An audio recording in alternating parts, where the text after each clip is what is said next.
Evangelho de Lucas, capítulo 12, versículos de 32 a 34. Não temais, ó pequenino rebanho, porque foi do agrado do vosso Pai dar-vos o reino. Vendei o que possuís e dai esmola. Provei-vos de bolsas que não envelhecem, de um tesouro inexaurível no céu, onde não chega o ladrão, nem a traça rói. Porque onde está o vosso tesouro, aí estará também o vosso coração. Palavra da salvação. Comentário Lucas 12, de 32 a 34, São Beda. O Senhor chama de pequeno o rebanho dos eleitos, ou em comparação a um número maior dos réprobos, ou melhor dizendo, por causa da humildade da devoção. É como se dissesse: não temais que, militando pelo reino de Deus, vos venham a faltar as coisas necessárias dessa vida. Pelo contrário, vendei e dai em esmola as vossas posses. Este conselho é praticado dignamente por quem, uma vez desprezadas pela causa do Senhor todas as suas posses, ainda assim não abandona o trabalho de suas mãos, por onde consiga tanto alcançar o seu sustento quanto dar esmola. Provei-vos de bolsas que não envelhecem, dando esmolas cuja recompensa dura pela eternidade. Não se deve pensar que esse preceito manda que os santos não guardem nenhum dinheiro para si, para os seus ou para o uso dos pobres, uma vez que se lê que o próprio Senhor, a quem os anjos serviam, tinha suas próprias bolsas, onde guardava as oferendas dos fiéis. O que esse preceito significa é que não se sirva a Deus por causa das riquezas, nem se abandone à justiça por medo da indigência. Essa passagem deve ser entendida ou de modo simples, no sentido de que o dinheiro, quando é guardado, se perde, mas quando é dado ao próximo, prepara um futuro perene nos céus, ou no sentido de que o tesouro da boa obra, se é acumulado em vistas de uma vantagem terrena, facilmente se corrompe e perece, mas se é adquirido com uma intenção inteiramente celestial, não pode ser manchado nem exteriormente pela boa estima dos homens, que é como um ladrão que rouba de fora, nem interiormente pela vanglória, que é como a traça que carcome por dentro. Isto não se aplica apenas ao dinheiro, mas a todas as paixões. Ao amante do luxo, o tesouro são os banquetes; ao frívolo, as brincadeiras; ao devasso, a libidinagem. Evangelho de Lucas, capítulo 12, versículos de 35 a 40. Estejam cingidos os vossos rins e acesas as vossas lâmpadas. Fazei como os homens que esperam o seu Senhor quando volta das bodas, para que, quando vier e bater à porta, logo lhe abram.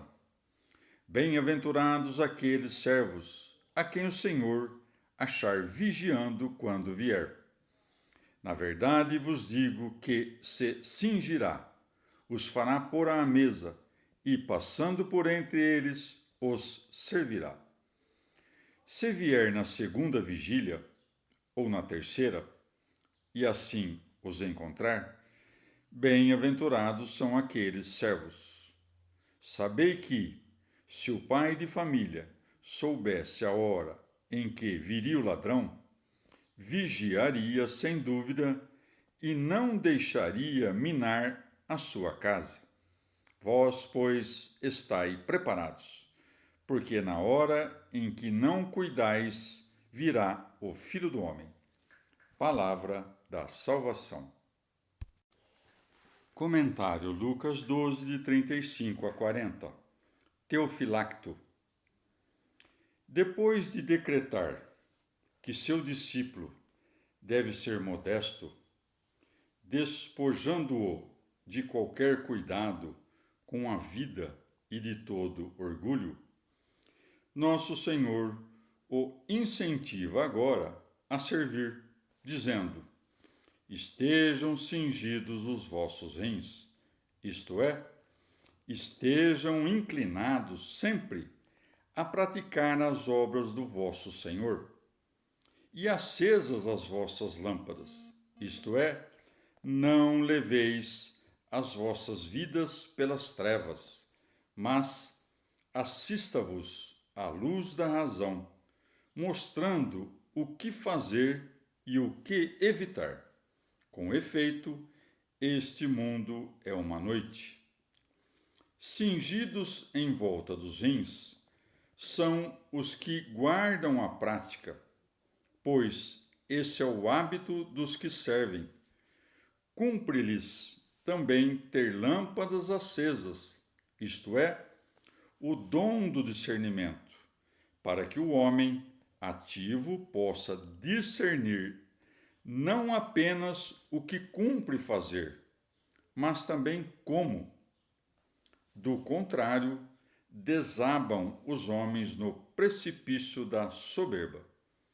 Deve-se reparar, contudo, que manda primeiro cingir os rins e só depois acender as lâmpadas, porque primeiro vem a ação, depois a contemplação, que é a iluminação da mente.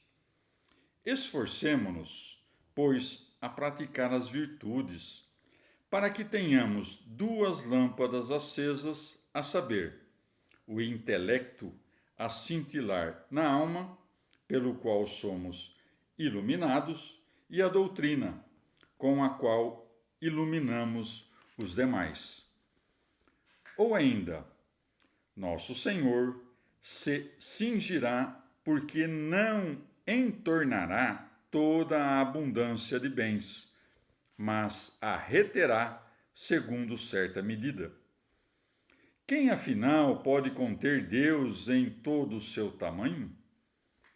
Daí que se diga que os rostos dos serafins são cobertos de véus, por causa da excelência do esplendor divino. Segue, e os fará pôr à mesa, isto é, os fará descansar. Porque, assim como quem se põe à mesa faz descansar o corpo inteiro, do mesmo modo, na vinda futura, os santos descansarão completamente. Aqui, de fato, não tiveram o descanso do corpo, mas ali, junto com as almas, os corpos espirituais, após receberem a incorruptibilidade, gozarão de pleno repouso. Nosso Senhor lhes dará em troca um bem, por assim dizer, parelho, de modo que, assim como eles lhe serviam, assim também ele os servirá. Ou ainda, uma vez que as vigílias são as horas da noite que provocam sono nos homens, deves entender que também, na nossa vida, há horas que nos fazem bem-aventurados, caso nos encontremos despertos.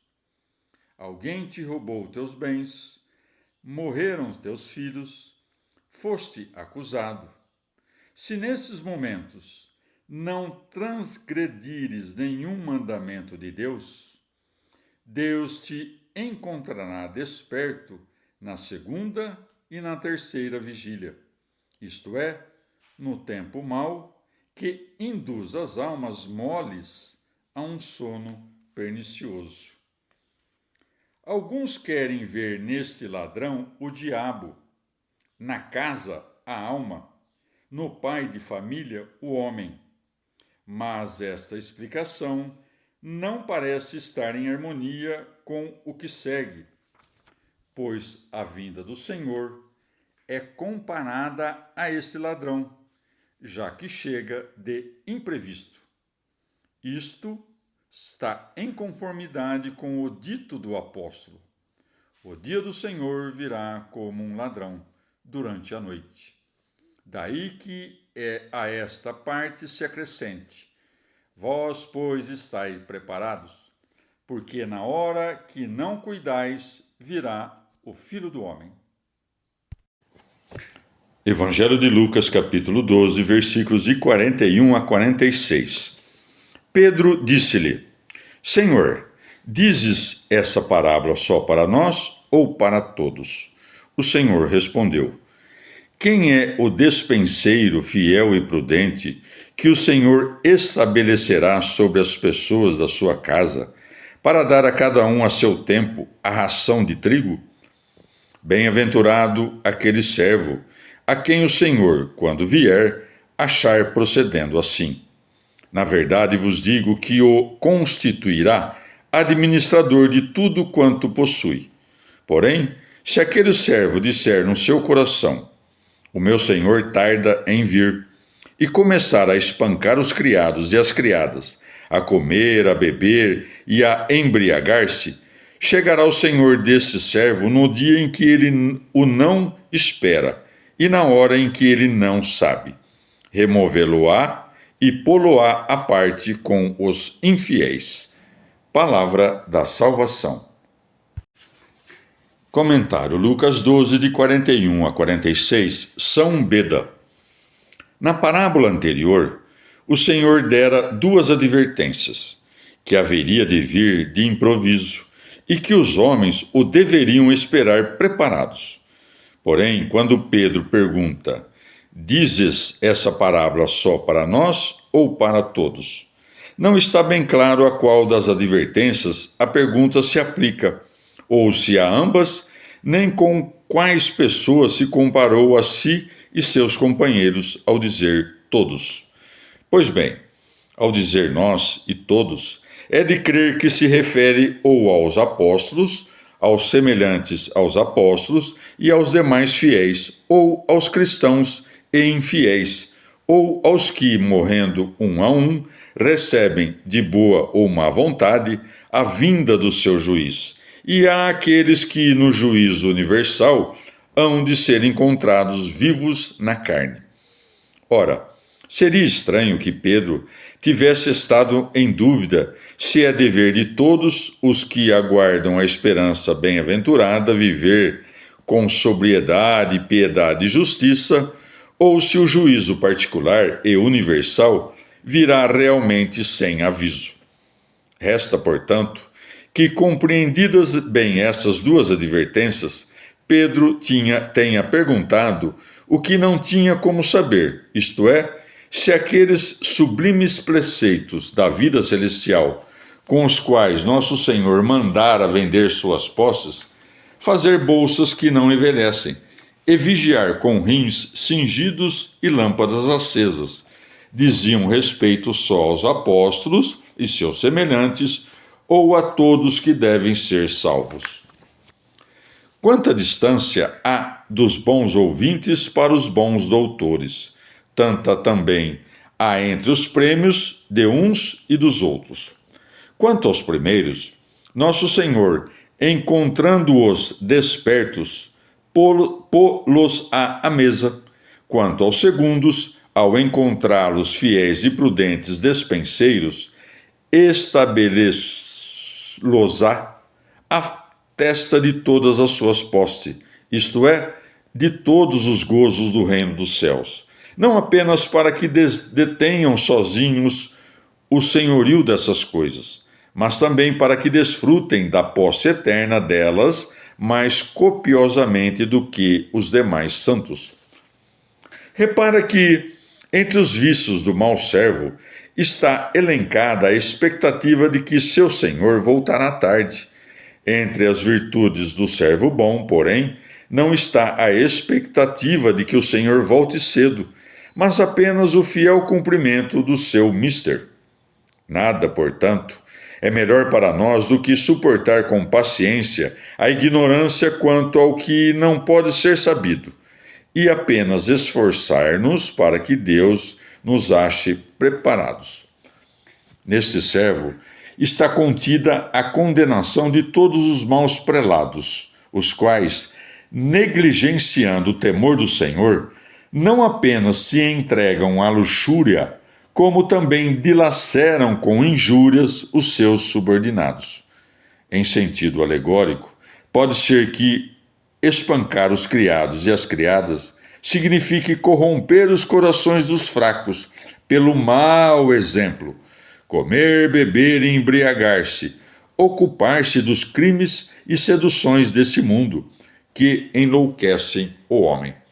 Quanto a penas desses tipos, nosso Senhor acrescenta: chegará o Senhor desse servo no dia em que ele não espera, isto é, no dia do julgamento ou da morte, e removê-lo-á. Ou ainda, removê-lo-á, separando-o da comunidade dos fiéis e associando-o aos que nunca pertenceram à fé. Daí que siga, e pô-lo-á à parte com os infiéis. Porque quem não tem cuidado dos seus e dos de sua casa, negou a fé e é pior do que um infiel, como diz o apóstolo. Evangelho de Lucas, capítulo 12, versículos de 47 a 48. Aquele servo que conheceu a vontade do seu senhor e nada preparou, e não procedeu conforme a sua vontade, levará muitos açoites. Quanto àquele que, não a conhecendo, fez coisas dignas de castigo, levará poucos açoites. Porque a todo aquele a quem muito foi dado, muito lhe será exigido, e a quem muito confiaram, mais conta lhe tomarão. Palavra da salvação. Comentário Lucas 12, de 47 a 48. Teofilacto. Aqui, o Senhor ensina-nos algo mais importante e mais terrível. Não apenas o despenseiro infiel será privado da graça que recebera, de modo que nada o ajudará a evitar os suplícios, mas a imensidão da sua dignidade se tornará para ele uma causa maior de condenação. Daí que esteja dito: aquele servo que conheceu a vontade do seu senhor e nada preparou, e não procedeu conforme a sua vontade, levará muitos açoites. Nesse ponto, objetarão alguns. Com razão é punido que, conhecendo a vontade do Senhor, não a cumpre, mas por que é punido o ignorante? Porque, quando pôde saber, não quis, por preguiça, causou sua própria ignorância. Nosso Senhor mostra em seguida porque os doutores e os instruídos merecem penas mais pesadas, dizendo: porque a todo aquele a quem muito foi dado, muito lhe será exigido, e a quem muito confiaram, mais conta lhe tomarão. Ora, Deus dá aos doutores a graça de fazer milagres, mas o que lhes confia é a graça da palavra e do ensinamento. Não diz que haverá de pedir maior conta do que deu, mas do que confiou ou depositou, pois a graça da palavra precisa crescer e será cobrada com juros do doutor. Convém, afinal, que ele não passe a vida na preguiça, mas aumente o talento da palavra.